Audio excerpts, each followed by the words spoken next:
The author said canceling and finalizing. If the deal is valid, then it could be binding from both sides, or non binding from both sides, or binding from one side and non binding from the other. Binding means you can't get out of it. So non binding means you can get out of it. So if it's binding from both sides, that means neither side can get out of it. If it is binding from both sides, if it's non binding from both sides, then both sides can get out, both or all sides. And if it's binding from one side, non binding from the other side, then one side can get out when he wants and the other side can't. Binding from both sides. The first includes the sale, a regular sale. When you buy something, isn't it yours? And the person who takes your money, doesn't that become his? But it doesn't become binding automatically. So let's see. The sale is binding by the two contractors parting ways. If one dies before they separate, the choice goes to the heir, the choice to break the sale. Once he knows about it, if he leaves the session without choosing to breach the session when he finds out about it, then the contract is final. So when you walk away, or the other one walks away, or when you walk away from each other, then the sale is final. Or the sale is binding by the expiration of the conditional grace period.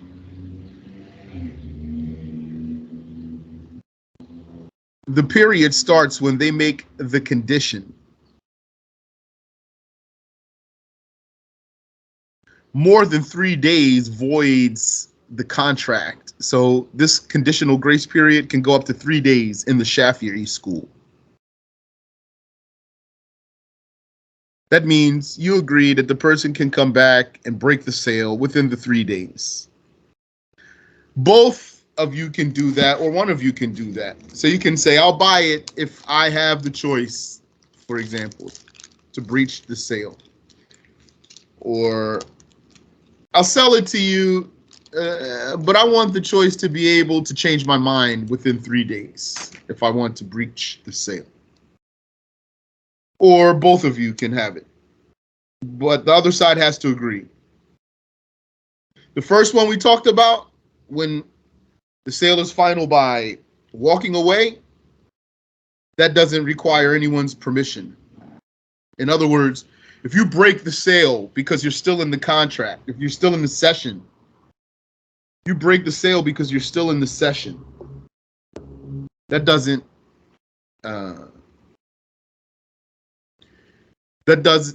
no one has the choice to refuse you in that. That doesn't require the other person's acceptance.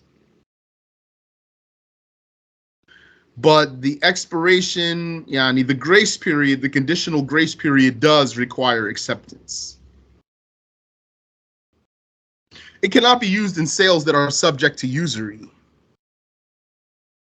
Usurious sales. What is subject to riba in sales? What is subject to riba in sales? Okay, here. There's riba. You know what's riba, right? You have to avoid riba. So in order to avoid riba, you need to know what is subject to riba so that you don't fall into that. So when we talk about riba in sales, what items would make one fall into riba if he doesn't watch how he does the sale?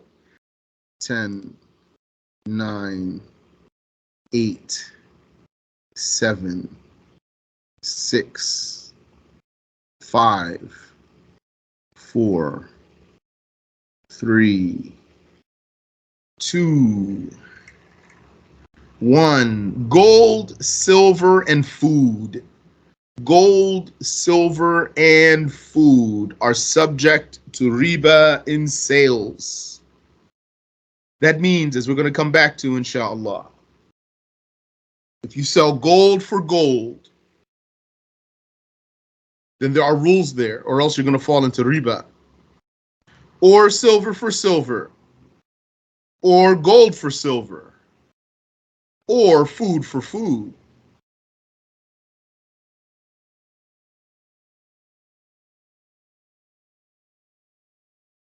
Remember, don't think about sales as paying for something with money, cash money. Think about bay' in Arabic as bartering. That means exchanging, trading things, swapping.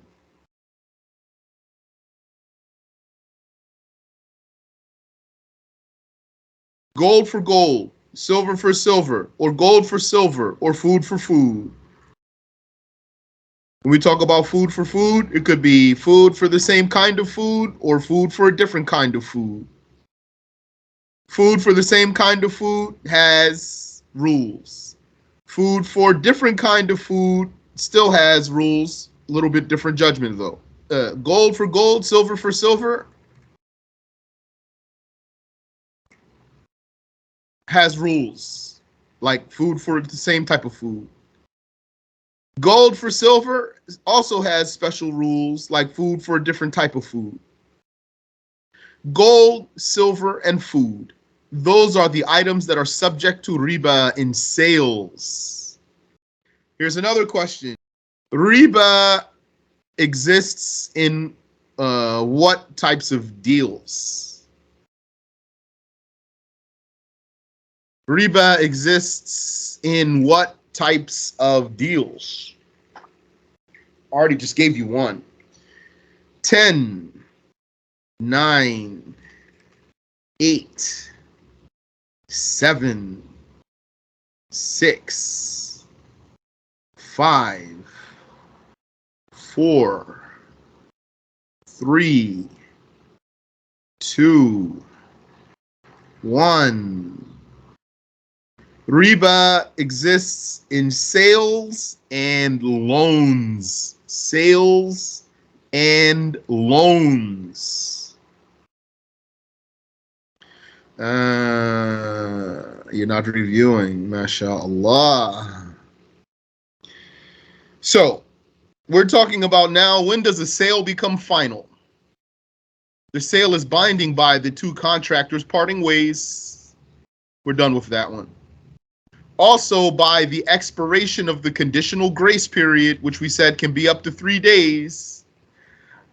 More than 3 days voids the contract, according to Ash-Shafi'i, and it cannot be used, this conditional grace period, it cannot be used in sales that are subject to usury, to riba, sales. Not talking about loans, sales. Sales that are subject to usury. So that means if you're selling gold for gold, you cannot give someone a conditional grace period. You have to exchange on the spot, and it has to be final then. Or silver for silver, or gold for silver, or food for food. You have to exchange on the spot, and it has to be final then, or else you'll fall into riba.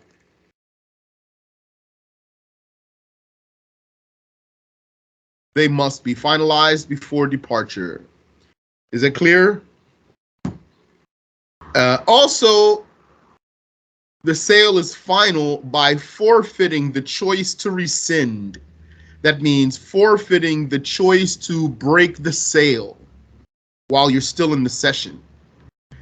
Meaning, even if you didn't walk away, but you said, I finalized the deal, or I sealed the deal, then it became binding for you. If they both chose it, then it became binding from both sides.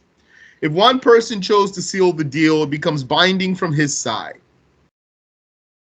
As long as the other person didn't choose to seal the deal, it's non-binding from his side until they depart. Once they depart, then it's binding from both sides. Is that clear? So I think this one should be advanced up here. So didn't we say that you have the choice to break the sale as long as you're still in the same session? As long as you haven't parted ways, yes. And also, as long as you didn't choose to seal the deal. That means as long as you didn't choose to adhere to the sale. Verbally, that means you say with your tongue, I seal the deal, or I adhere to the sale, or I choose. That means I stick to the sale. If you say that, then it becomes binding from you, from your side, even if you didn't walk away yet. Is that clear? If the other person says it, it becomes binding from his side too. If the other person doesn't say it, the sale does not become binding from his side until you depart or until he chooses to seal the deal. Is it clear? So the sale is binding by the two contractors parting ways, or by forfeiting the choice to rescind. This is valid for all sales, and one's choosing does not seal the deal for the other. The expiration of the conditional grace period, we said that one. Forfeiting the right to breach for a defect. Forfeiting the right to breach the sale because of finding a defect in what you purchased. So if you found a defect in what you purchased, then you, by finding that, have the right to break the sale.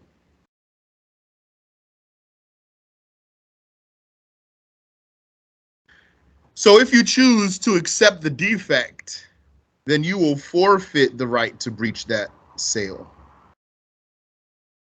Or if you procrastinate, then you will forfeit the right to breach that deal. If you procrastinate in breaking the sale, in canceling the sale, then it's binding. It's yours now for good.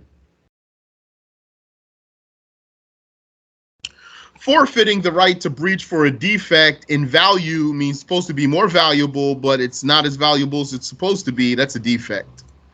Or quantity,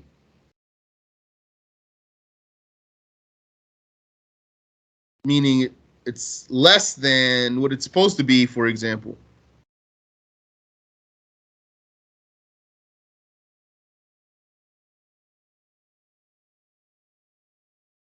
And this defect hinders the proper usage.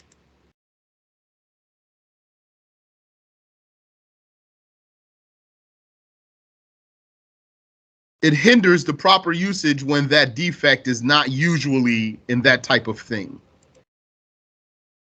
Forfeiting the right to breach for a defect in value or quantity.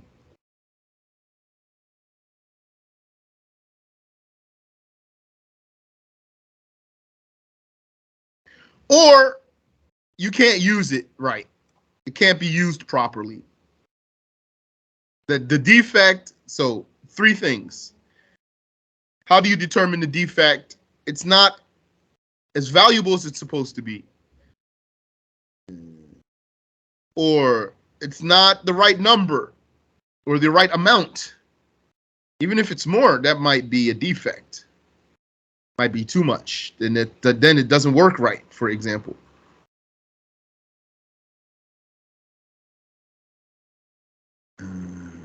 Or you can't use it right. So forfeiting the right to breach for a defect in value or quantity, hindering proper usage, this defect. When that defect is not usually in that type of thing.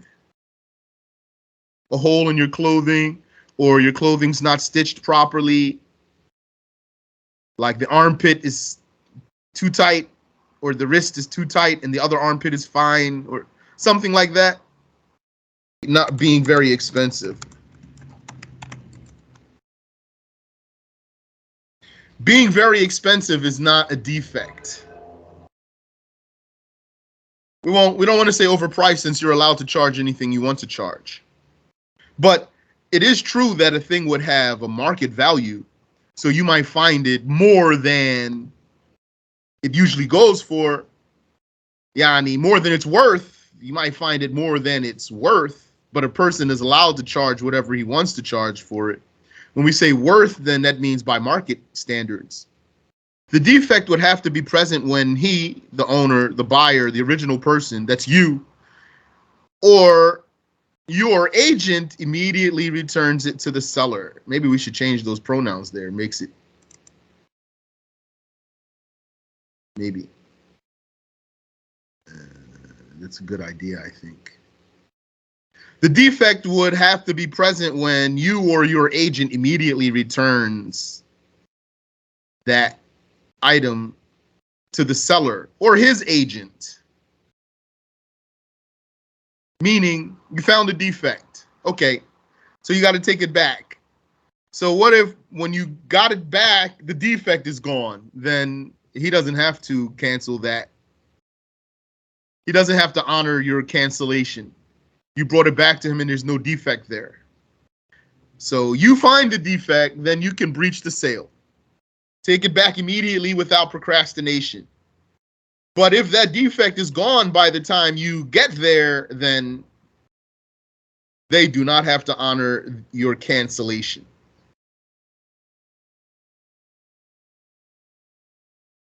An excuse to delay is like obligatory prayer, eating, bathroom, or fear of danger.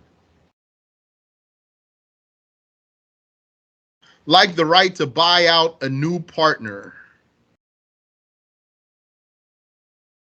Meaning you have to rush to cancel that sale for the defect, like you have to rush to buy out a new partner.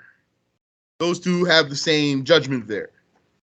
Meaning, if you were in a partnership and then one of your partners sells his share, now you have a new partner. All the old partners have the right to buy out the new partner. But you have to do that immediately. That's like finding a defect in your merchandise. So if you procrastinate, then you will lose that right. The defects by which marriage can be breached are insanity, leprosy, judham, impotence, missing penis, or vagina sealed by flesh or bone. Breaching the marriage for a defect is not a divorce. So it may happen more than thrice, more than 3 times. And one would not have to pay any of the dowry as opposed to whoever divorced after consummation, for then he would owe half.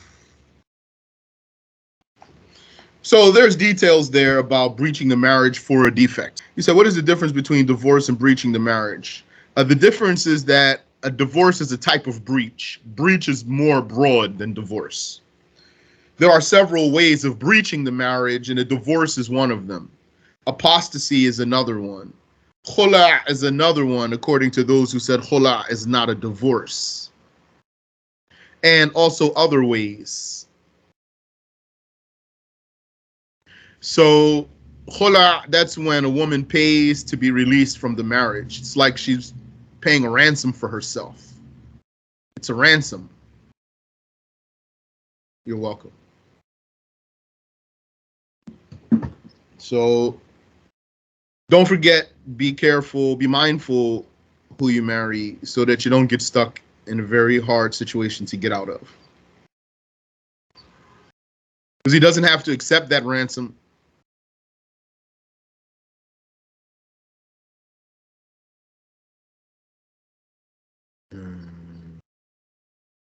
And there's other ways you can breach the marriage, sometimes because of other things, so we don't go too far now. Inshallah, we get to go over marriage with details. We can talk about some of those things. So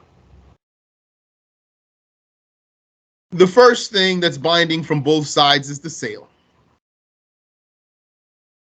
The next thing binding from both sides is renting and hiring and tending to trees. This case of tending to trees, we don't focus on it too much. So let me remind you here, even though it might not come up a lot, but so that you don't forget. Well, let me see what you remember. What types of trees are you allowed to tend to? What type of trees are you allowed to tend to?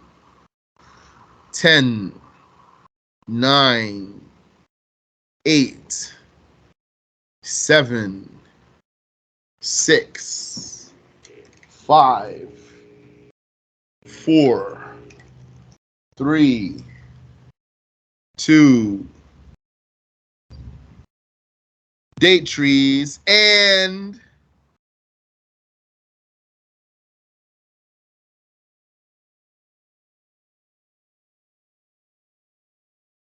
grapevines. Correct.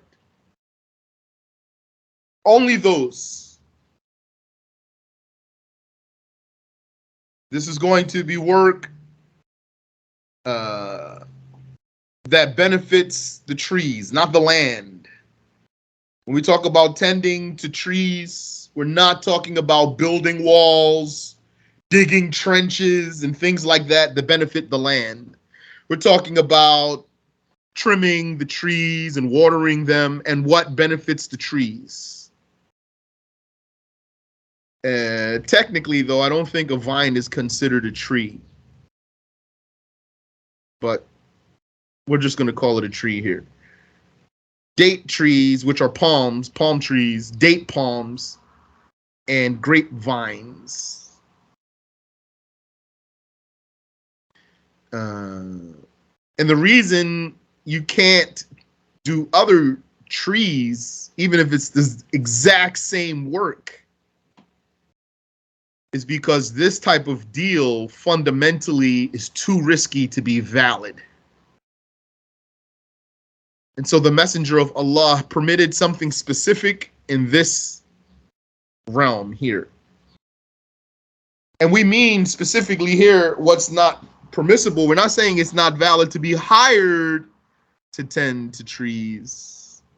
You can be hired with a valid hiring to tend to trees. But tending, we mean by that here that the deal is that you work for a percentage of the yield. The deal is that you work for a percentage of the yield. In this case, it's not valid unless it's those particular trees. And what makes it invalid is that you don't really know how much you're going to get. Yes, you know the percentage you agreed to, but physically how much you're going to get, you do not know.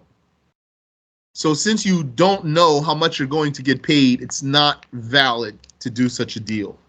Only for these that the messenger permitted for the need, not for other trees.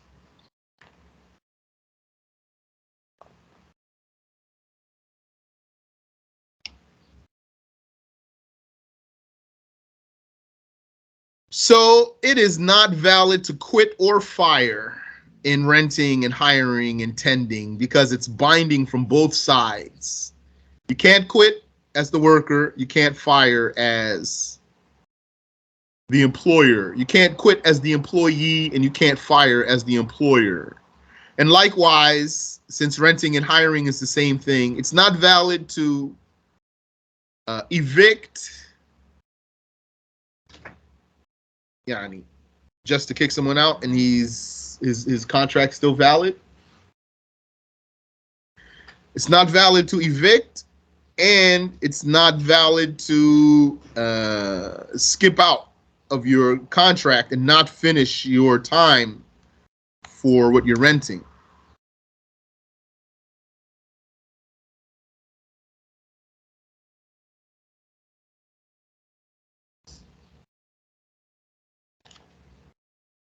Even if they say you can, then you can because they pardoned you in that case.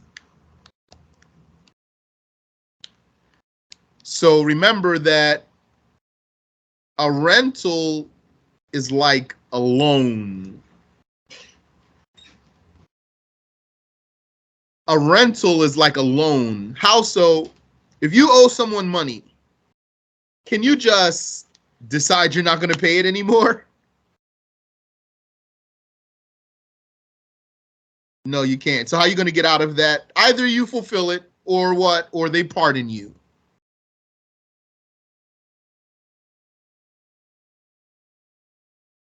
So if you don't want to work anymore, you have to ask them to pardon you. Or if they don't want you to work anymore, they have to ask to be pardoned. If you don't accept, then they can't get out of it. That's religious judgment, of course. The non-Muslims don't work like that all the time. Sometimes they do.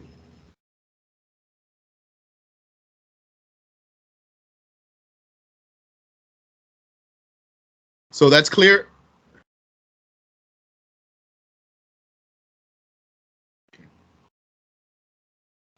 When a specific person or thing is rented or hired and then it perishes, so if this is a binding contract, what if the thing that you rented uh, gets destroyed, or the person you hired dies? Then the contract is breached and a commensurate payment is due. Commensurate means now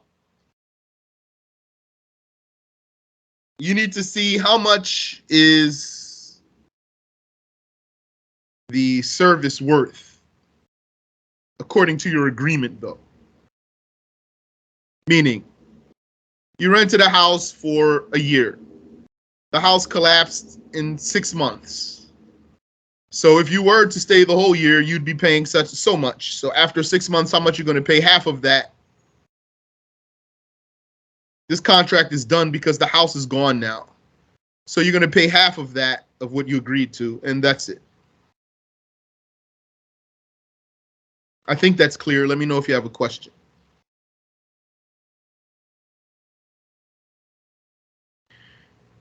In independent contracting, the heir completes the job himself or by another. But what's independent contracting here? What we mean here is you are hired to get a job done, not to do it yourself. Don't let that be difficult for you to understand. You are hired to get a job done, not to do it, to get it done. That means you can bring anyone. So that's different from you being hired. Like if you're a hired teacher. So can you send someone else to do your job? No, your boss doesn't accept. He didn't hire you for that. You have to do it yourself. That's not independent contracting. Here, independent contracting means you get hired to get a job done. So you can do it yourself or you can get someone else to do it. In this kind of hiring, then what if you died? Then your heir completes the job. If you died, your heir completes the job. Himself or by another. Like you had a construction business. So someone hired you to build something for them. Now it's your responsibility to get it done. How you get it done is your business.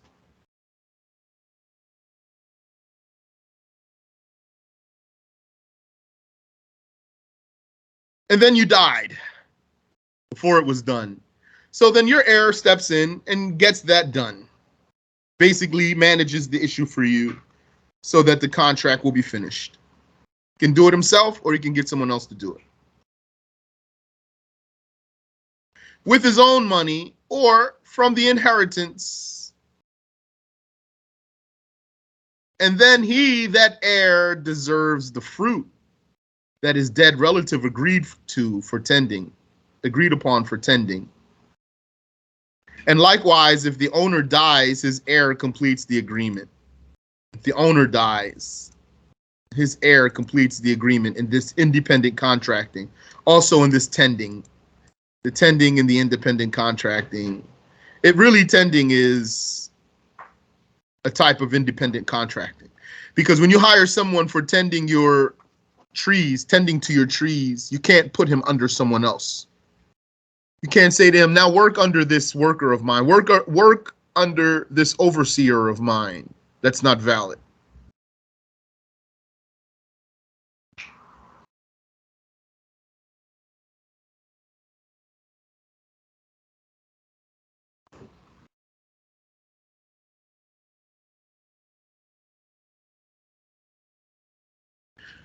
Okay, so that's another thing that's binding from both sides. What else? Marriage. So it is not nullified by lack of support. He doesn't support his wife. They're still married. Or abuse. He abuses her. And she doesn't have to stay in the house to be abused. But that's not going to break their marriage. They're still married. Or abandonment. She doesn't even know where he is. Is he dead? Did he fall in a hole somewhere? Is he in prison? Is he sick in the hospital? Abandonment or disappearance. They're still married. So what if she never sees him again? There's different sayings about that. The saying that I know is that she can't remarry until a normal lifetime has passed. But let's investigate that, inshallah ta'ala, so we can have the precise answers and maybe a saying or two about that. Sometimes some sisters need that. And that's the best answer I can give them with certainty for myself. Don't forget, what did the wise ones say? If someone asks you a question, don't let getting them out of their trouble be your concern. Let getting out of their question safely be your concern. So the best I can do for some sisters who have this bad problem, may Allah relieve them, is tell them that answer, which apparently doesn't help them as they wish.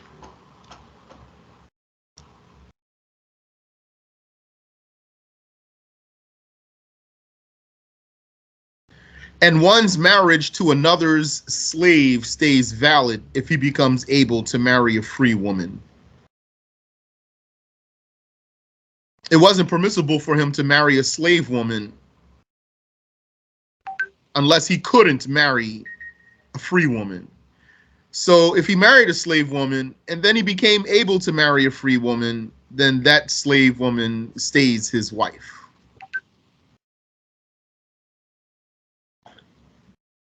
And also, his child from her will be born a slave.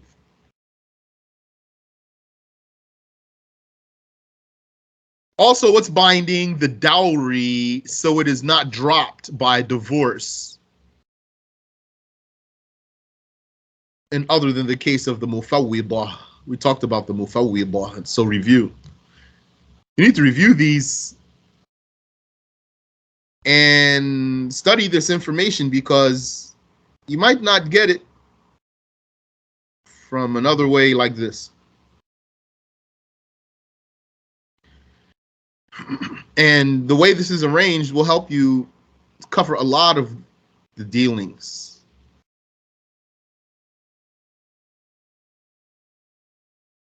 After that, when you review the chapter of dealings in Mukhtasar or Abu Shuja' or another book, it will be easy for you, insha'Allah ta'ala. It's easy anyway, but it will be super easy, insha'Allah.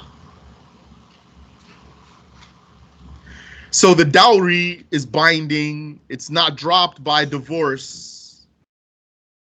And it's not dropped by remarriage to the same woman. Meaning, he married her. He didn't give her dowry. Then he divorced her. He still owes her dowry.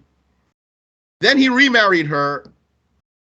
Now he owes her a new dowry for a new marriage, and he still owes her the old dowry from the first marriage. Like a divorce, the divorce is not dropped by remarriage to the same woman. So the dowry and the divorce are like They have the same judgment there, Yani. They are alike in that case. Meaning, he divorced a woman once, and then he let her idda pass. So now he can't just bring her back. Now they have to do a new marriage. So they remarried. So how many divorces are left? 2. Then he divorced her again. And he didn't bring her back before her idda was over. Now he has to do a new marriage. So he married her again. How many divorces are left? 1. So the dowry is not dropped by divorce, nor by remarriage, just like a divorce is not dropped by remarriage. Also, what's binding? Khula. So he cannot return her. When she pays the ransom for herself and he accepts, even if that's a debt, so she has to pay him later, just by doing the words of that contract, the khula is valid. Exchanging the payment is not a condition for the khula to be valid.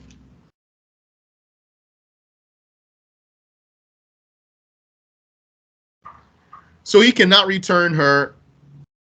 He would have to remarry her. And what else is binding? The gift, after being taken with the giver's permission.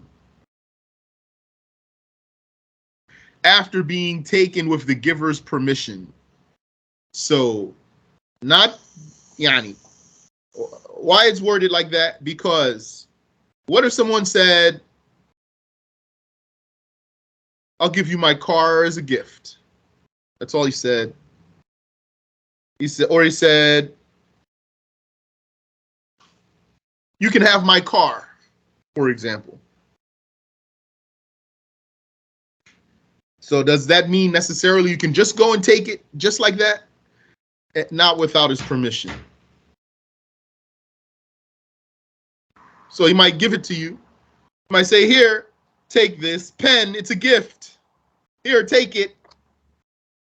Then it's yours. Or you might say, you can have this pen.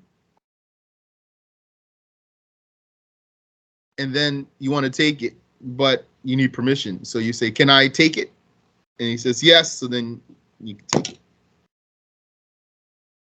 And if you want to have a gift, by the way, remember, if you want that gift to be yours, you need to take it, like a sale.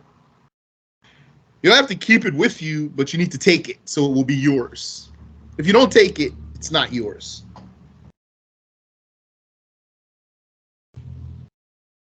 Yeah, and you have to receive it. You have to receive it, like a sale.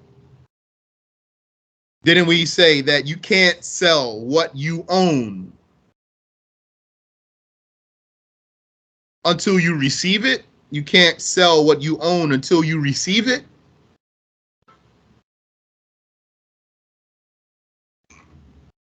He said, just take it by hand and then keep it. Well, take it by hand, it's yours. It's yours now.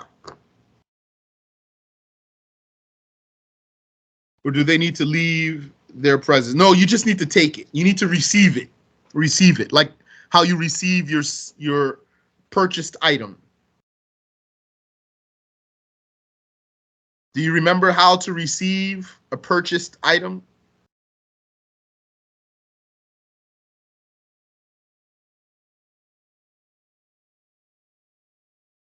If it's something that can be taken by hand, you take it by hand. Take it in your hand. So if the person said, this pen, you can have it. And then you took it in your hand with his acceptance, then it's yours. Even if you put it back down, it's yours now, though. You received it.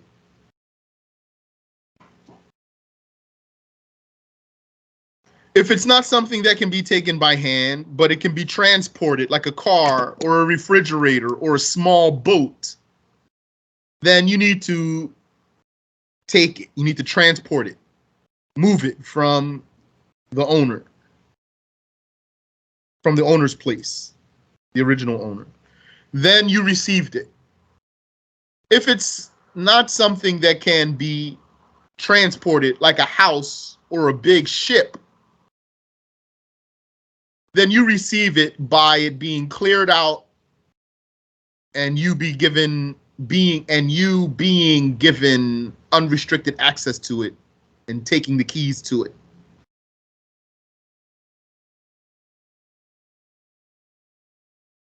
And it won't be yours until it's cleared out unless they let you have what's in it. It won't be received, rather. It won't be received. Not that it's not yours. It's not received until it's cleared out unless they let you have what's in it.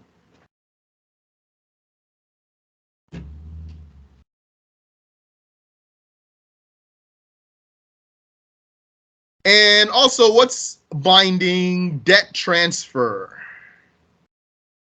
So if the transferred person goes bankrupt, the one to whom he was transferred cannot go to the transferor for payment. So you have A, B, and C.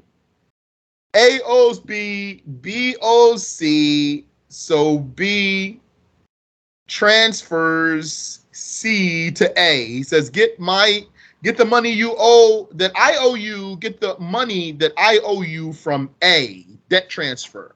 And he accepts. He doesn't have to accept that. If he accepts that debt transfer, then it's binding. So if A goes bankrupt, he can't go back to B and say, oh, that guy is bankrupt, pay me.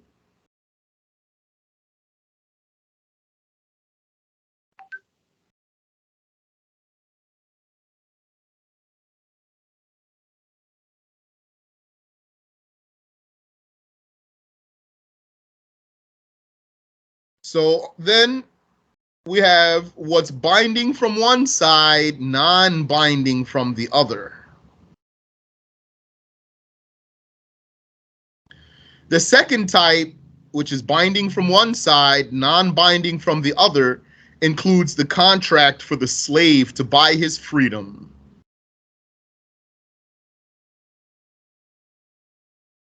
So the slave can get out of it anytime he wants, and the master is bound to that. He cannot break it. The gift of the parent to the child. The parent can retake that gift anytime he wants from the child. Not like someone else.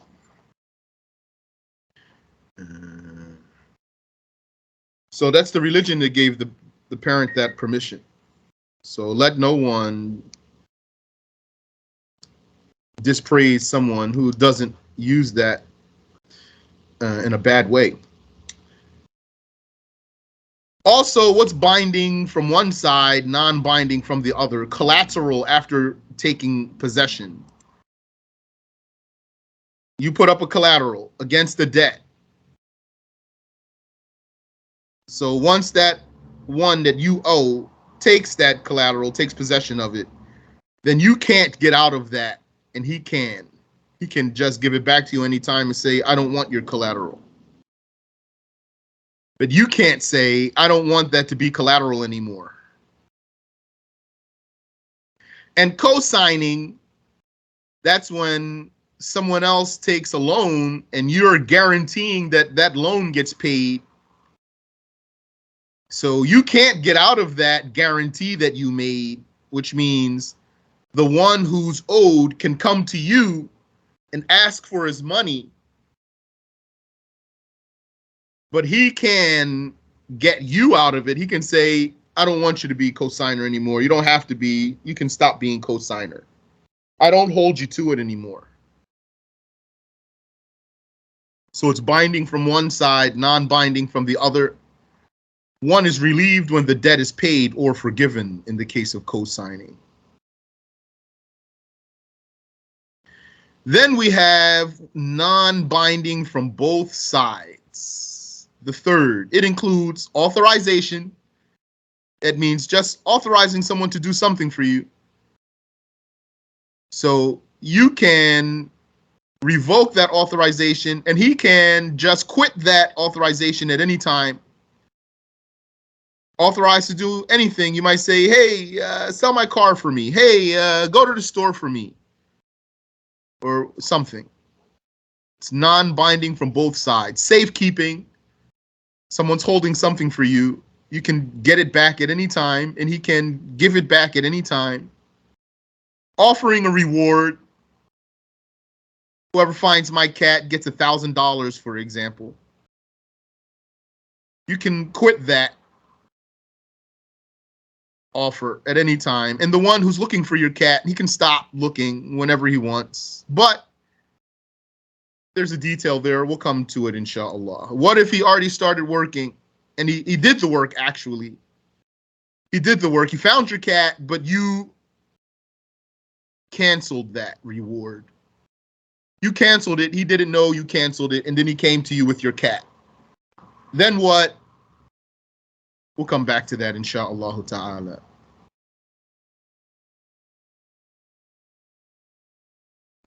And partnership is non-binding for all partners involved. We'll talk about partnership. Before and after authorization, yani, we'll talk about authorization in partnership. Lending items, that means you let someone hold something of yours. He has to give it back to you. So that you can give it back, and you can take it back at any time, and he can give it back at any time. Even if you gave him a time limit, you can still take it back before that time limit, and he can give it back before that, even before the expiration of a specified time. And profit sharing, we'll talk about profit sharing. So it is an alternative to the binding hiring profit sharing. But profit sharing can only be by trade. Hiring is by trade and more than trade. You can hire someone to trade for you, or you can hire him to do something else for you. Profit sharing is restricted to trade, but it's non-binding. So both sides can quit whenever they want. Then here, offering the reward, let's review that there. Ja'ala. Let me look real quick here.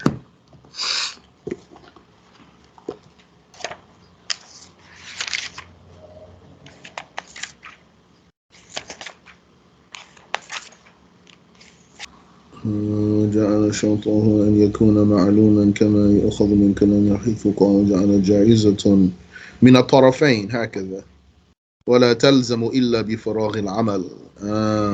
That's the answer there. Alhamdulillah. Got the answer. Correct. Offering a reward is non-binding from both sides unless the person did the work. If the offerer changes his mind and lowers the price, whoever started after knowing about the change deserves what is offered because he knows that it was changed. And who did not, yani he started and he didn't know that it was changed, he deserves the market salary for the job that he did because the first offer was nullified. These are all immediately nullified by death, insanity, and fainting, and some added becoming restricted. We talked about being restricted.